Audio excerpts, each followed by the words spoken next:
मैं सर आज मैं समझता हूं कि 2 साल कंप्लीट हमारे होने वाले अगले महीने, और जो हमारे ऑनरेबल मेंबर ने बात की है, हम तो इतना ज़्यादा अजियत का शिकार हो गए, ख़ासकर कराची वाले। पूरे पाकिस्तान में ये हाल पता नहीं होगा नहीं, लेकिन सिंध में हाल है।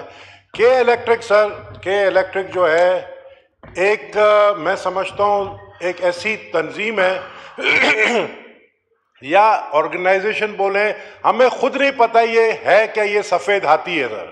ये इस तरीके का जुल्म कर रही है, कराची को करबला बनाया। मेरे हल्का ल्यारी में सर 18 घंटे लाइट नहीं है।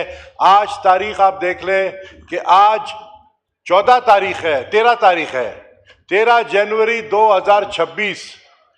मेरे हल्के में सर रात को 2 बजे लाइट आती है और फिर सुबह 5 बजे दोबारा लाइट जाती है।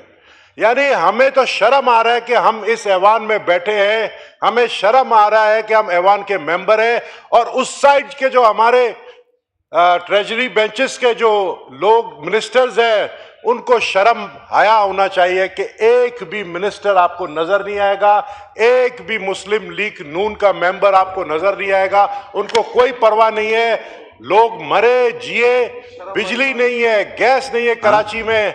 हम किस मुंह से जो है इस असेंबली के अंदर बैठे। मैं समझता हूं मेरे हल्का इंतखाब के लोग मेरी तरफ देख रहे हैं और वो मुझे बार बार कह रहे हैं। मैं समझता हूं कि आज के दिन एटलीस्ट टोकन बॉयकॉट तो मैं करूंगा के इलेक्ट्रिक के खिलाफ, जो 16-16 घंटे लियारी के अंदर लोड शेडिंग कर रही है। शुक्रिया, थैंक यू जी। ये शर्म का लफ्ज हम एक्सपेंज करते हैं, गबोल साहब ji. The house is adjourned to meet again on Friday.